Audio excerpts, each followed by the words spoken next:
Hello les amis, j'espère que vous allez bien, que vous êtes en train de passer une bonne journée et que ça va continuer avec cette vidéo. Je suis super contente de vous retrouver aujourd'hui pour vous présenter mes derniers achats. Dans la dernière vidéo haul, je vous avais dit qu'il y avait des palettes qui étaient en chemin, qui étaient en train de parcourir quelques océans pour arriver jusqu'à moi. Mais c'est bon, elles sont là, donc je suis super contente. On va enfin pouvoir regarder tout ça ensemble. Donc on va commencer tout de suite, mais juste avant de commencer, comme d'habitude, pensez bien à faire tous les trucs YouTube. Alors on va commencer par quoi? Je pense qu'on va commencer par les palettes de Odense Eye. Je n'ai pas pu résister. J'ai pris les deux palettes qui me faisaient de l'œil dans la nouvelle collection de Odense Eye.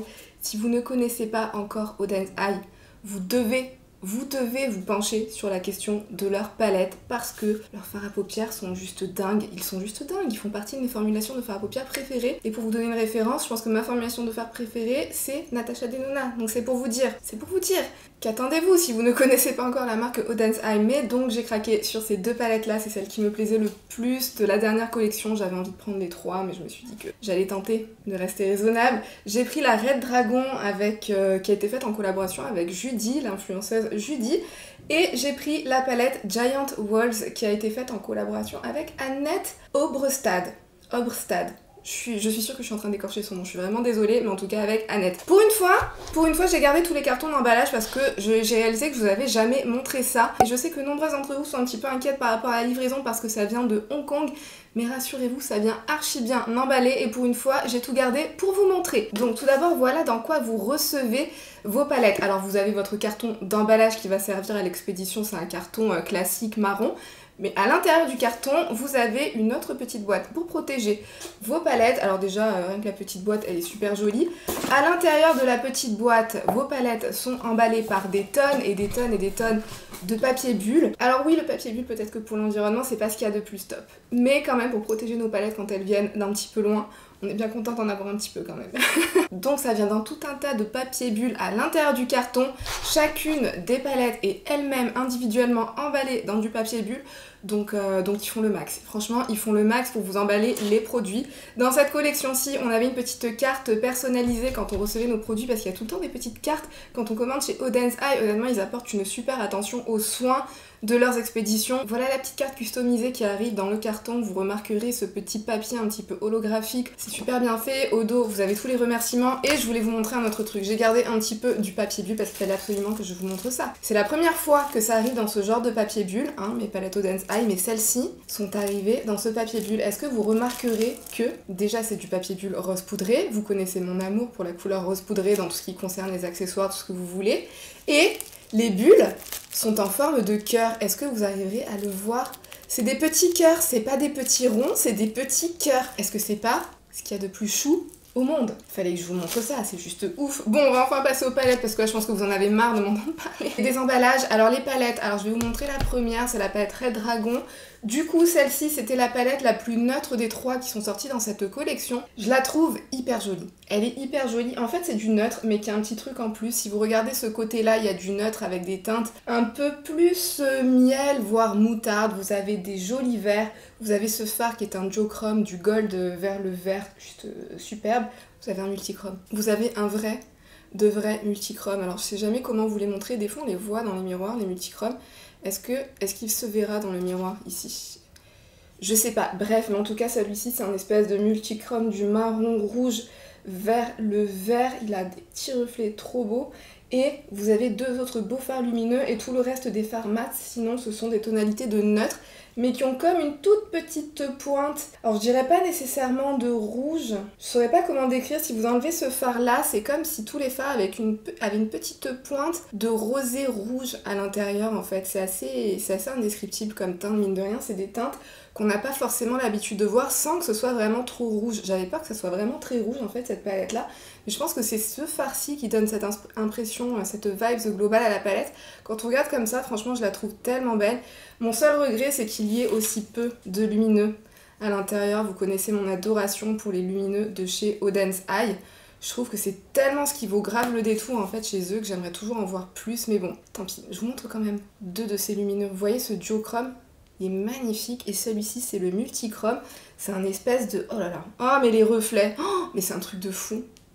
Mais c'est un truc de dingue, je suis sûre qu'à la caméra on n'y verra rien. Non mais, mais c'est de la magie quand vous regardez ça sur la main. Et ce que j'aime bien, c'est que ce sont des duochromes et des multichromes qui n'ont pas une base foncée à l'intérieur. En général, les multichromes qui sont pas forcément mon délire, c'est ceux qui ont une base foncée. Ceux-ci n'ont pas de base foncée. Cette espèce de rose, orangé, rouge, vert...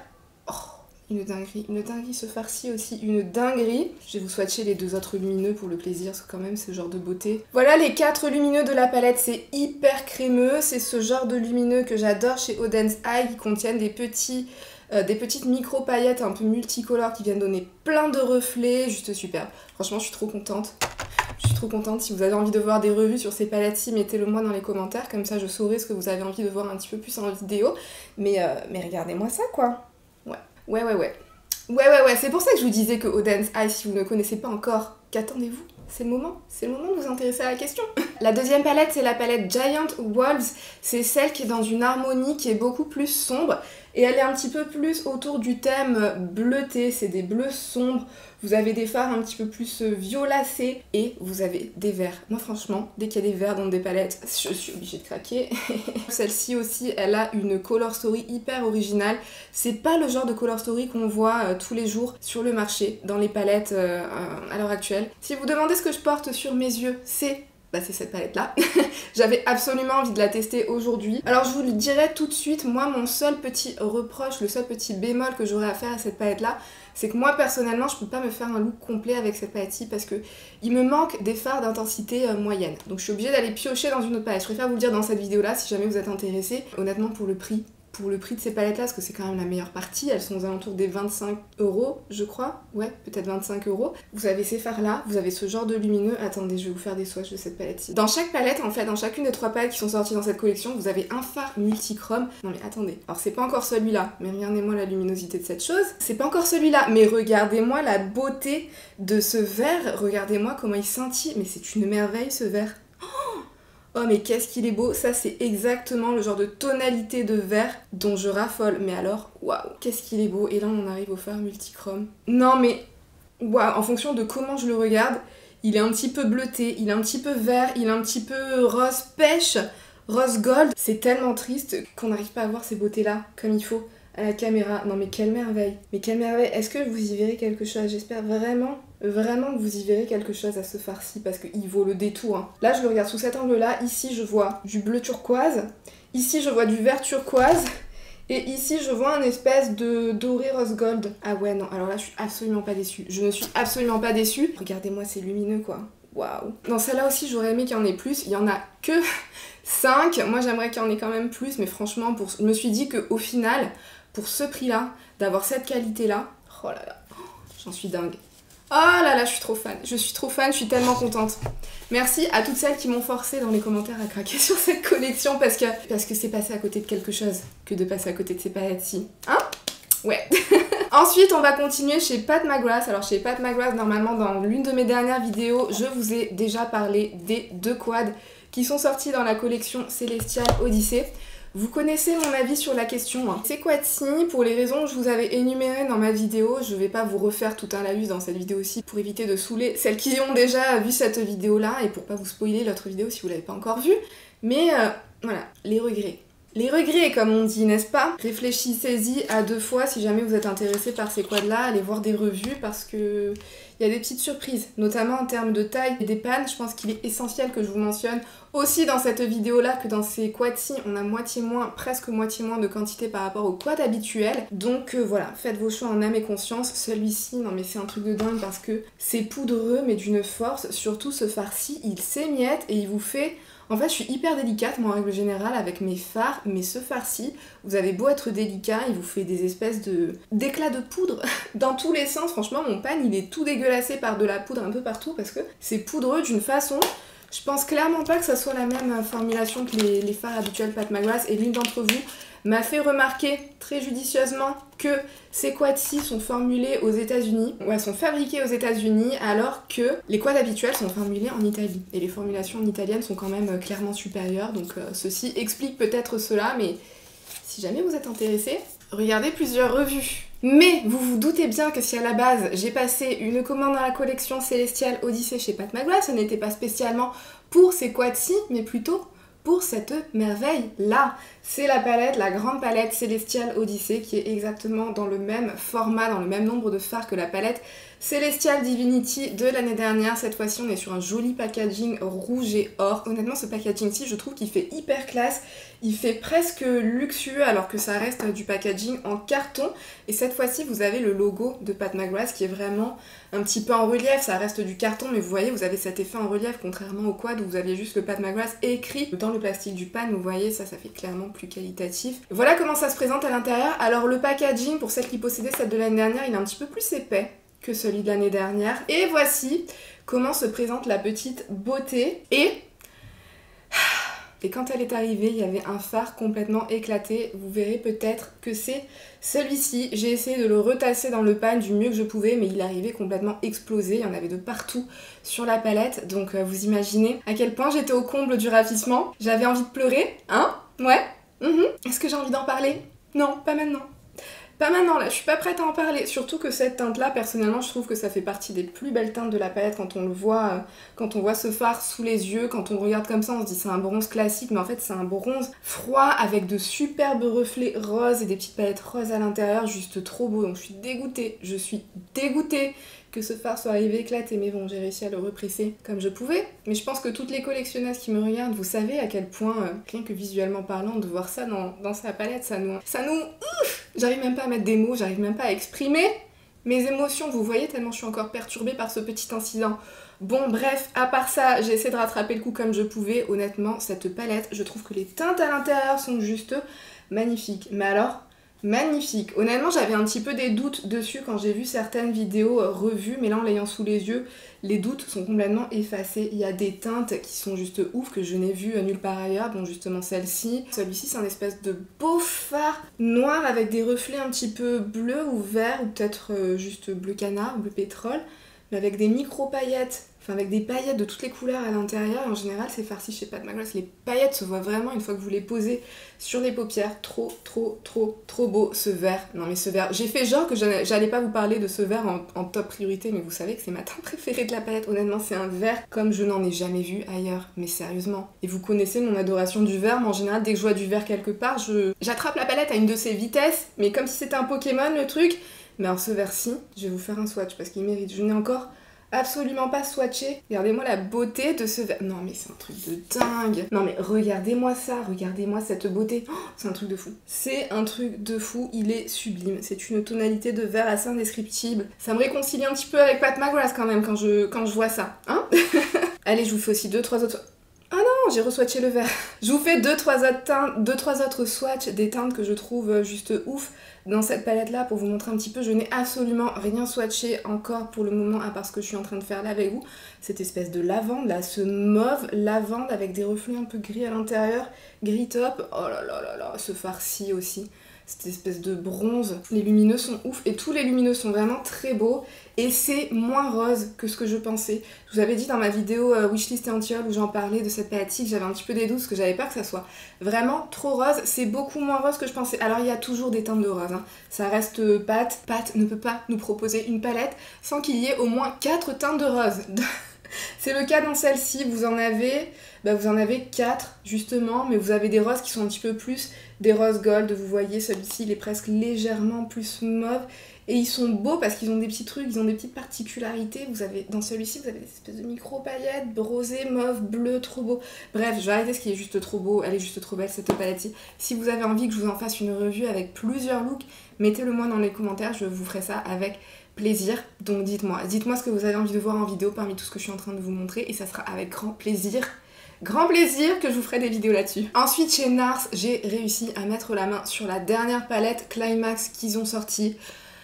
Cette palette-ci, j'ai attendu pendant des semaines qu'elle arrive sur le site de Sephora pour apprendre qu'elle n'arriverait en fait jamais sur le site de Sephora. Donc si vous l'attendez sur le site de Sephora, n'attendez pas trop longtemps parce qu'apparemment elle n'arrivera pas. Le temps qu'on ait cette info-là, elle était en rupture de stock sur le site de NARS, puis elle est revenue en stock, puis elle est de nouveau en rupture de stock. Donc je sais pas trop si je dois vous en parler ou pas, mais j'ai quand même envie de vous en parler parce qu'en général, les ruptures de stock chez NARS sont rarement des ruptures de stock définitives. Donc, je me dis que si vous êtes intéressé par cette palette-là et que vous n'avez pas encore réussi à mettre la main dessus, allez vous inscrire sur le site de NARS, inscrivez-vous sur les listes d'attente et espérons qu'elle revienne en stock. En attendant, je vous la montre quand même parce que cette palette-ci, c'est juste une petite merveille. Elle est tellement belle et elle est encore plus belle quand vous la voyez en vrai. Elle est juste trop belle. De toute façon, vous me connaissez quand il y a des tonalités de vert ou de bleu. Et là, il y a les deux dans cette palette-là. Petite merveille, ce que j'aime, c'est que c'est des tonalités qui sont plus froides que ce qu'on a tendance à voir en règle générale dans les tonalités de vert olive qu'on peut voir ou dans les tonalités de bleu. C'est un petit peu plus, je sais pas comment expliquer, c'est un petit peu plus atténué, adouci, c'est un petit peu plus grunge. Et je trouve qu'elle sera parfaite pour la fin de l'automne et début de l'hiver. Elle a l'air tellement belle et les fards, rien qu'en les regardant comme ça, vous voyez les fards lumineux là, surtout ces quatre là, rien qu'en les regardant on arrive à voir qu'ils seront excellents. Et même les mats, ils ont l'air d'être d'une douceur, j'ai limite pas envie de la toucher cette palette là parce que rien qu'en la regardant elle est trop belle. Mais bon bref, j'ai pas la toucher parce qu'en ce moment elle est en rupture de stock et que j'ai pas envie de vous donner des envies qui ne pourraient être assouvies, hein, vous voyez. Donc voilà, mais je voulais quand même vous la montrer parce que c'est une petite merveille. Par contre elle est vraiment hyper chère. Vous avez quand même 1,5 g de fard par panne, mais bon, ça j'ai envie de dire, quand on est à ce stade d'addiction au make-up, on s'en fout un petit peu, on préférait moins de quantité pour un prix un petit peu moins cher. Et c'est pour vous dire que j'ai tellement eu un coup de cœur sur cette colostory que pour moi c'était inconcevable de ne pas trouver le moyen de mettre la main sur cette palette-ci. Ça change, c'est quand même beaucoup plus froid, c'est quand même des tonalités de bronze, enfin, elle est particulière, elle est spéciale cette palette-là, je trouve vraiment qu'elle est spéciale. Et je pense que c'est des fards que vous pourrez superposer un petit peu comme vous voulez, vous aurez toujours un magnifique résultat. Donc je trouve que c'est une franche réussite de la part de NARS, je la testerai et je vous dirai si au niveau qualité c'est toujours une franche réussite autant que quand on la regarde comme ça, mais je suis trop contente de l'avoir. Merci à mes envoyés spéciaux sur Insta qui m'ont signalé qu'elle était de retour en stock. J'ai plein d'envoyés spéciaux sur Insta et vous êtes tous les meilleurs. Ensuite on va faire une petite pause dans les palettes et on y reviendra encore après parce que je vous dis, il y en a encore, ça ne s'arrête pas là, mais j'avais quand même envie de vous montrer des rouges à lèvres. Lisa Eldridge a sorti sa toute dernière collection d'automne 2021. Jusqu'à maintenant, j'ai réussi à résister à la tentation Lisa Eldridge. Lisa Eldridge, c'est quelqu'un que j'admire énormément de par sa connaissance en termes de make-up, c'est limite, on dirait que c'est une historienne du make-up, elle connaît tout. Mais j'avais pas craqué jusqu'à maintenant parce que quand même, c'est 32 € pour des rouges à lèvres quoi. Je me disais, bon, j'ai quand même d'excellents rouges à lèvres dans des formulations moins chères, dans d'autres marques qui ont ce genre de formulation là, donc Lisa, je vais encore attendre un petit peu. Va falloir que tu me proposes des couleurs qui viennent vraiment me chercher pour que je craque. Et cette collection-ci, elle a sorti une couleur, et ça a été le déclencheur. Ça a été le déclencheur, et si vous me connaissez, vous vous doutez de quelle teinte c'est la teinte Cinnabar. Je vais vous montrer ça. Regardez-moi, c'est un espèce de brun terracotta. Magnifique, juste magnifique. J'ai vu ça, je me suis dit, ok Lisa, t'as réussi à venir me chercher. Donc c'était obligé que je craque pour cette teinte-ci, et du coup, un craquage ne vient pas seul.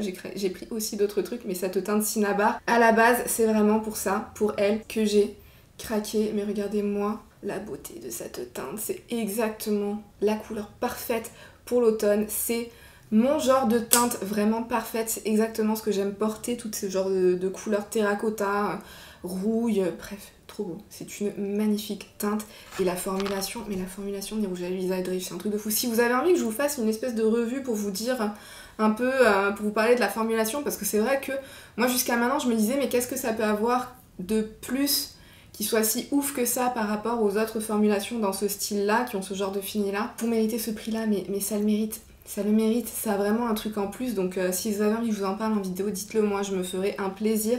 J'ai aussi craqué pour une autre teinte qu'elle a sortie dans la collection automne 2021, c'est la teinte qui s'appelle Intrigue. C'est une espèce de teinte nude, rosée, magnifique et parfaite. Juste parfaite pour ma carnation, c'est ce que je suis en train de porter là sur les lèvres. Je trouve que c'est un nude juste sublime. C'est un espèce de nude beige avec cette petite pointe de rosé, mais en même temps cette petite pointe de chaleur. C'est comme s'il y avait une toute petite pointe de rouille à l'intérieur qui le rendait un petit peu plus chaud qu'un beige rosé habituel. Juste magnifique, il est trop beau. Quand Lisa l'a décrit, elle a décrit que ça serait une teinte qui serait quand même assez claire.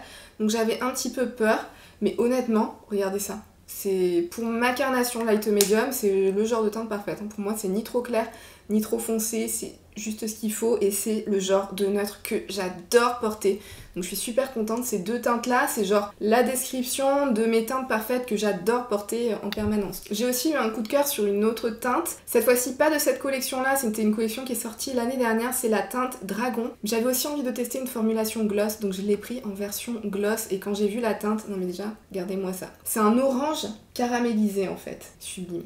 Pareil, ça aussi c'est moi en teinte de rouge à lèvres avec ces deux teintes-ci. Genre c'est les teintes parfaites quoi. Je vais vous faire un swatch. Regardez ça, regardez la beauté. Non mais si vous aimez ce genre de teinte orange brûlé, orange qui a un peu de terracotta, un petit peu de rouille à l'intérieur mais qui est pas trop brun, ni trop orangé. C'est assez dur de trouver la teinte qui aura le mélange parfait de orange et de terracotta à l'intérieur pour que ce soit ni un vrai orange, ni un vrai terracotta, enfin un terracotta brun comme celui-ci. Le dragon c'est la teinte parfaite. Non mais celui-là je vais craquer en version velvet, c'est obligé hein. C'est obligé, non mais regardez-moi la beauté. Lisa, bravo. Et la formulation aussi c'est le genre de gloss... nickel, trop bien. Donc si vous êtes intéressé de voir ça en vidéo, dites-le moi. Et vu que Lisa Eldridge prévoit de sortir un fond de teint très bientôt, un truc super intelligent qu'elle a fait, c'est que pour toute commande que vous passez en ce moment, vous avez le droit à un échantillon gratuit. En fait, vous pouvez choisir un kit de 4 teintes différentes. Vous avez 2 kits pour les light, 2 kits pour les light medium, ainsi de suite. Vraiment, il y a énormément de teintes. Moi, j'ai pris le kit light medium, il me semble. Ouais, c'est le light medium 7 numéro 2. Donc j'ai les teintes 13, 14, 15 et 16. Je vous les rapproche d'un petit peu plus près pour que vous puissiez vous faire une idée si jamais vous êtes mon genre de carnation et que vous êtes peut-être intéressé par un fond de teint. Donc voilà, je vous les montre de près en espérant que ça vous soit un petit peu utile. Moi, je les ai pas encore testés. Comme vous le voyez, l'échantillon est intact. Donc je sais pas encore quelle est ma teinte, mais je pense que la numéro 13 ou la numéro 15, ça pourrait être ce qui se rapproche le mieux de ma carnation. Donc voilà, je vous dis ça comme ça, au cas où vous êtes intéressés. On va continuer, et on va continuer forcément avec les palettes, comme je vous avais dit.